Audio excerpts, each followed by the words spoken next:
Hello everyone and welcome to Vedankul. C U T P G के answer key release कर दिए जा चुके हैं। आप सबको पता होगा, आप सबने चेक भी कर लिया होगा, बट फिर भी हम एक बार देख लेते हैं कैसे आंसर की को चेक करना है।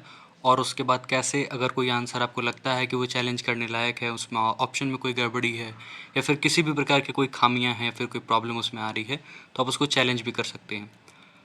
लेकिन ये भी आपको पता होगा कि एनटीए कहाँ कुछ फ्री में करने वाला है, उसके लिए भी चार्जेस लगते हैं। आपको पता होगा 200 क्वेश्चंस 200 रुपीज़ पर क्वेश्चन आपको पेमेंट भी करना होगा।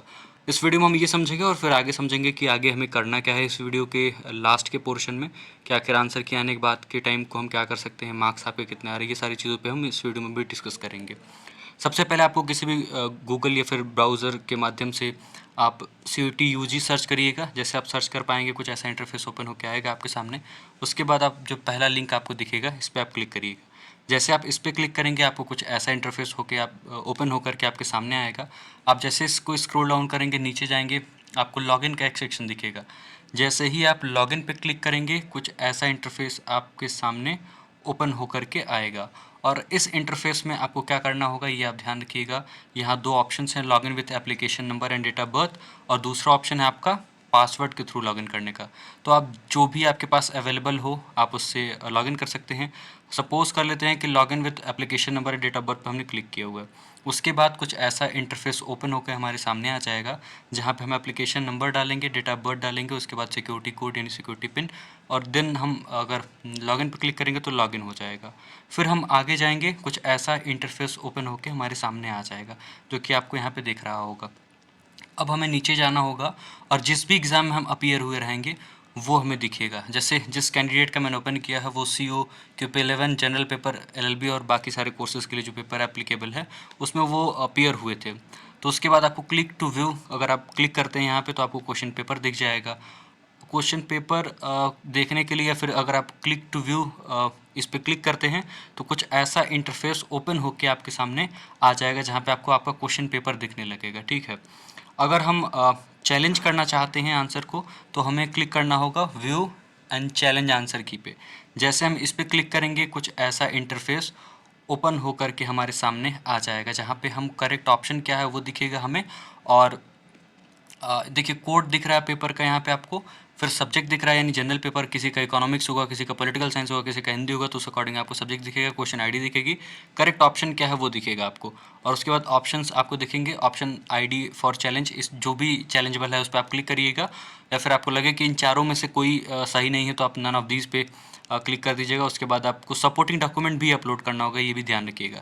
लास्ट ईयर से कुछ तो सहूलियत इन्होंने दे दी है, जैसे करेक्ट ऑप्शन में पिछली बार ID दिया रहता था, अब की बार डायरेक्ट ऑप्शन दे दिया है कि फर्स्ट सेकेंड या जो भी आंसर इस बार करेक्ट है उसको डायरेक्ट इन्होंने दिया। तो थोड़ी सी सहूलियत हुई मैच करने में, बट फिर भी मैच करना बहुत आसान काम नहीं है। आप सबने मैच किया होगा तो देखा होगा, बहुत माथापच्ची और बहुत दिमाग लगाना, बहुत एफर्ट्स लगते हैं मैच करने में।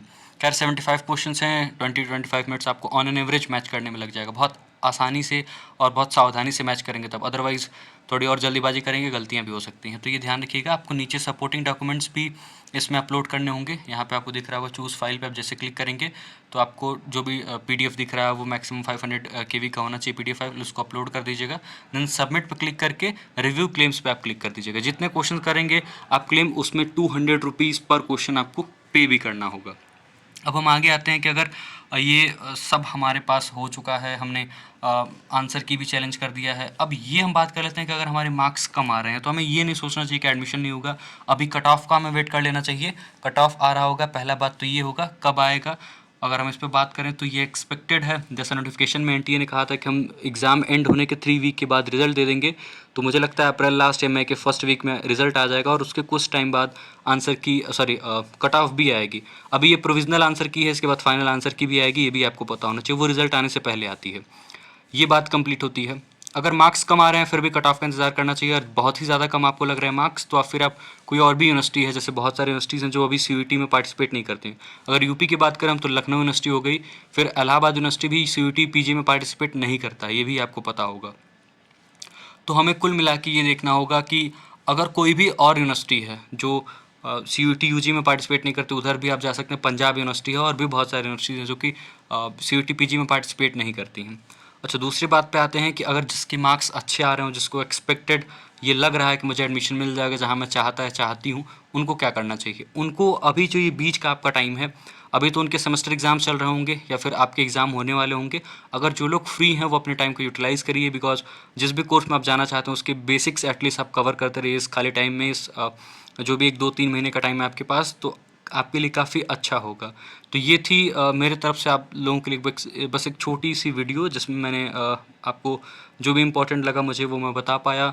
बहुत एक्सपेक्टेड कट ऑफ की तरफ मत जाइए, लास्ट ईयर के कट ऑफ के अकॉर्डिंग आप बस थोड़ा सा एनालिसिस कर सकते हैं, इससे अधिक बहुत कुछ नहीं हो सकता। बहुत सारे फैक्टर्स पे डिपेंड करता है। कट ऑफ मैंने अपने एलएलबी के वीडियो में बताया हुआ है। कितने लोग अपीयर हुए इस एग्ज़ाम में, ये मैटर करता है। फिर लेवल क्या रहा क्वेश्चन का, ये भी मैटर करता है। फिर ये भी है कि कौन सी यूनिवर्सिटी कब एडमिशन ले रही है। लास्ट टाइम जैसे हुआ था, बीएचयू काफ़ी लेट कर दिया था अपना एडमिशन लेने में, और डीयू ने काफ़ी जल्दबाजी दिखाई थी एडमिशन लेने में। तो उस वजह से बीएचयू की कट ऑफ थोड़ी थोड़ी डाउन भी हुई थी, जितना कि डाउन होती नहीं है नॉर्मली बीएचयू की कट ऑफ। तो बहुत सारे फैक्टर्स हैं, इन पे भी हम बातें करते रहेंगे। और आपके जिस सब्जेक्ट में कोई अगर आपको लगे कि एक्सपेक्टेड कट ऑफ सही बता रहा है, तो उसको भी आप एक बार देख सकते हैं। बट फिर भी मैं यही कहूँगा कि आप थोड़ा बहुत एस्टिमेशन करने के बाद अपने कामों पे लग जाइए, पढ़ाई पे लग जाइए। और भी कोई एंट्रेंस एग्जाम अगर आपने फॉर्म फिलअप किया हुआ तो उसके लिए लग जाइए। This is all about in this video.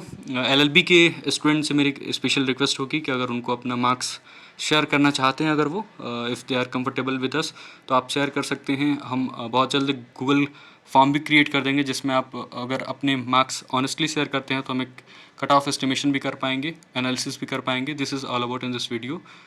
I hope आप सब अच्छे होंगे और आगे भी अच्छे रहेंगे। Bye bye. Thank you very much.